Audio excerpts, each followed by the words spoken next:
Assalamualaikum warahmatullahi wabarakatuh. Assalamualaikum. Mau bertanya Ustadz, selama ini kan kita manusia ya naik turun keimanan kita juga.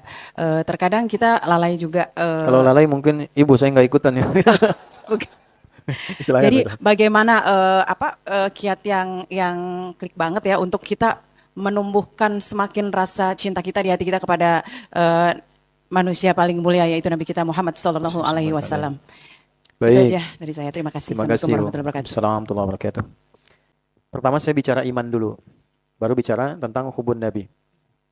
Di kitab Sahih Al-Bukhari ada topik yang kedua, topik iman, kitabul iman.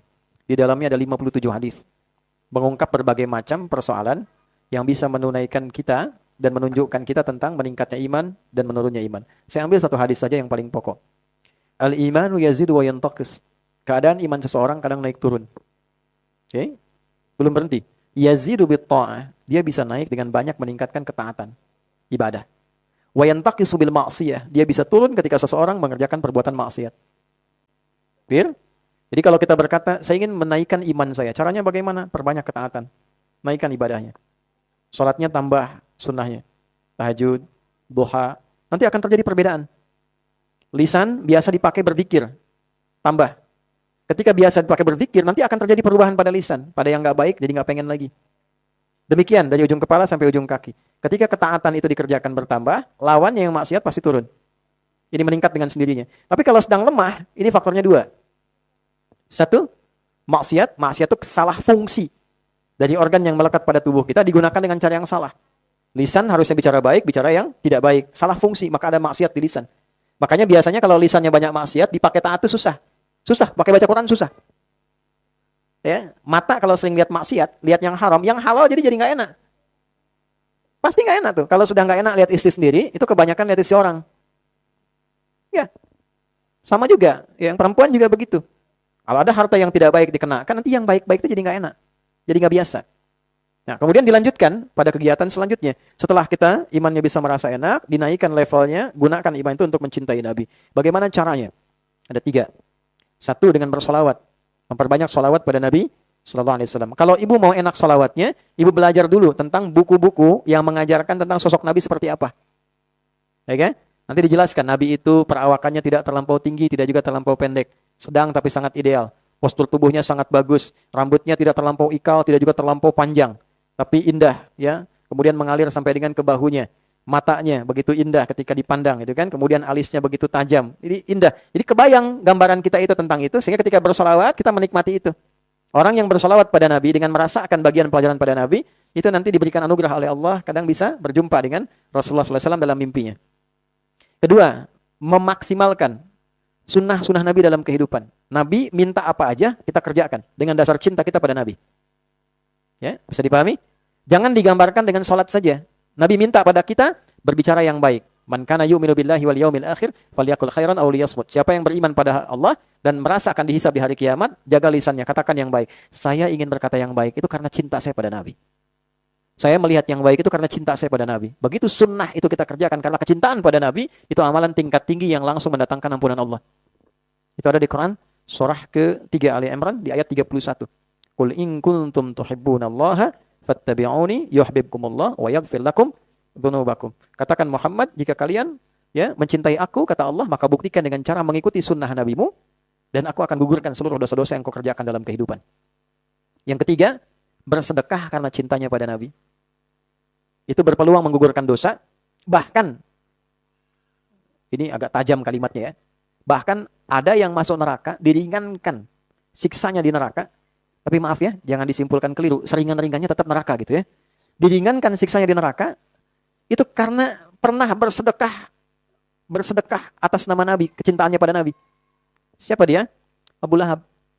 Saat Nabi lahir di hari Senin, ya kan? Lahir Nabi, saking senangnya dia sedekah dengan bebaskan budaknya, Suwaibah. Dibebaskan oleh beliau karena senangnya keponakannya lahir sebelum diangkat jadi Nabi itu. Dan membebaskan budak itu urutan nomor 1 paling mahal. Ya, jadi kalau misalnya pengen sedekah biasa, ya dengan kambing. Lebih besar dengan unta. Di atas itu membebaskan budak. Itu tingkat paling tinggi. Abu Lahab melakukan itu. Jadi ada riwayat mengatakan setiap hari Senin diringankan siksanya untuk Abu Lahab itu karena pernah merasa bahagia dengan lahirnya Nabi. Itu hadisnya sahih. Ya, diringankan itu keadaannya. Jadi saling menguatkan di antara syawahidnya. Makanya ada yang mengatakan bahwa ketika kita bersedekah karena kegembiraan kita pada Nabi, senang dengan Nabi, nah itu memberikan satu syafaat tertentu pada kehidupan kita baik dunia ataupun akhirat. Saya berikan gambaran sederhana begini, Bu. Nah, 3 ini nanti kita praktekkan ya, insyaallah. Ada orang Baduy, orang Arab Baduy. Biasanya kurang sopan di era-era itu, kurang sopan kalau masuk. Tapi bukan berarti kurang sopan ini menjadi jelek, bukan. Itu karakter saja. Bagi orang-orang kota itu nggak biasa sehingga disebut kurang sopan. Paham ya? Masuk ke masjid, Nabi sedang khutbah menjelaskan kiamat. Wah, kiamat tuh situasinya begini, menakutkan sampai orang tua lupa dengan anaknya, anak lupa dengan saudaranya dan sebagainya. Orang sedang sedih begini khusyuk, tiba-tiba dia interupsi. Dia interupsi nanya, "Ya Rasulullah, dari tadi Anda bahas kiamat, tapi nggak menjelaskan kapan tanggalnya," katanya. "Tapi Anda nggak menjelaskan kapan tanggalnya. Waktunya kapan," gitu ya. Pinter nggak tuh? Pinter ya? Nabi engkau bahas kiamat dari tadi, tapi nggak jelaskan waktunya kapan. Kan? Tapi kan Nabi dibimbing punya sifat fatonah. Ya, ada teori itu dalam manajemen itu fast namanya. The fast. F-nya fatonah, A-nya amanah, S-nya siddiq, T-nya tablik. The fast gitu kan. So, kembali ke awal tadi, Nabi jawab, "Jangan bicara waktu dulu. Kalau itu tiba, persiapan kamu apa?" katanya. Ya. "Oh, saya sih sholat biasa-biasa aja, Nabi. Ya, puasa juga biasa-biasa aja, tapi saya punya modal, saya cinta Anda. Saya cinta Anda," katanya. Itu sahabat yang tadinya marah, dalam riwayat itu viral, yang tadinya marah karena diinterupsi lagi. Anda bayangkan tadi khutbah Jumat diinterupsi. Sahabat kan marah semua itu. Ya kan enggak enak tuh lihatnya, nih orang kok motong Nabi, nanya kan mengkel. Tapi ketika mengatakan, "Bekal saya cinta pada Anda." Apa kata Nabi? "Al-mar'u ma'aman ahbabta." Seorang itu di hari kiamat akan bersama yang dicintainya. Dari kalimat itu yang tadinya marah, semua sahabat senang pada orang tadi. Karena mendapatkan satu hadis yang sangat mahal. Ternyata cinta pada Nabi itu bisa menjadikan kita bisa bersama Nabi di akhirat. Itulah yang dipedomani oleh para sahabat. Jadi mereka karena saking tahunya Nabi, nggak ingin pisah.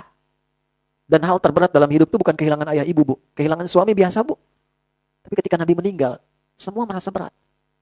Saifullah Abu Bakar tuh sampai kalau ada yang bilang Nabi meninggal, saya penggal kepalanya nih. Saking merasa berat gitu. Bayangkan kita yang belum pernah ketemu ya. Maka Nabi mengatakan ada yang orang akan bersamai saya. Kalau cinta dengan saya, cinta dengan siapapun akan bersama di akhiratnya. Maka apa yang terjadi? Dari sejak saat itu mereka beramal untuk mencintai Nabi. Tapi yang paling ajaib apa? Istimewanya. Tiba-tiba Nabi bilang, "Ashtaqu bi ikhwani." Yang saya rindukan itu saudara-saudara saya. Sahabat berkata, "Alasna ikhwanak, bukankah kami saudaramu ya Rasulullah?" "Bukan," kata Nabi. "Bal antum ashabi, kalian sahabat saya."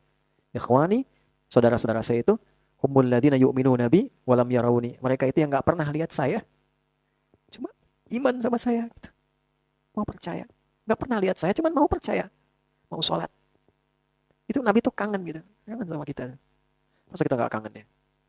Ya, jadi upayakan. Tanamkan rasa cinta itu, rasa sayang itu, sehingga ada kesempatan. Masa bersolawat gak pernah lihat. Ya kan? Nah, kita berdoa dalam sholat kita sebut tapi gak pernah lihat. Nah, jadi itu gambarannya. Wallahu a'lam. Tapi setidaknya ya niatkan itu dan semoga Allah memberikan jalan termudah untuk kita berkumpul bersama Rasulullah SAW. Makanya jadi umat Nabi yang baik, ya. Jadi yang baik. Ruhama, saling mencintai. Lihat orang tuh nggak harus dengan apa ya? Ya lihat dengan cara pandang kasih sayang Nabi ngajarin kita lah. Ya, kalau sudah seperti itu hati kita juga lapang. Saling menyayangi orang. Alhamdulillah. Beda pendapat, alhamdulillah apa-apa. Saling menyayangi. Ya, bahkan dengan yang belum beriman pun kita doakan. Kalau sudah seperti itu hidupnya tenang. Ada masalah sedikit di rumah tangga, dengan sifat sayang bawanya. Kalau tidak banyak kecewanya nanti. Ya, seperti yang Nabi ajarkan, alhamdulillah titipan sementara. Ya, balas dengan walaupun itu tidak mudah, sepanjang hidup masalah akan selalu ada dan masalah itu mengkonfirmasi kebenaran ujian dan ikhtiar kita untuk beribadah kepada Allah Subhanahu wa taala. Kalau enggak ada masalah kita enggak kenal sabar, enggak kenal jujur, enggak kenal ibadah, ya, enggak kenal tarekah untuk menyembah Allah. Justru dengan adanya masalah itu dihadirkan segenap kebaikan untuk kehidupan kita semua.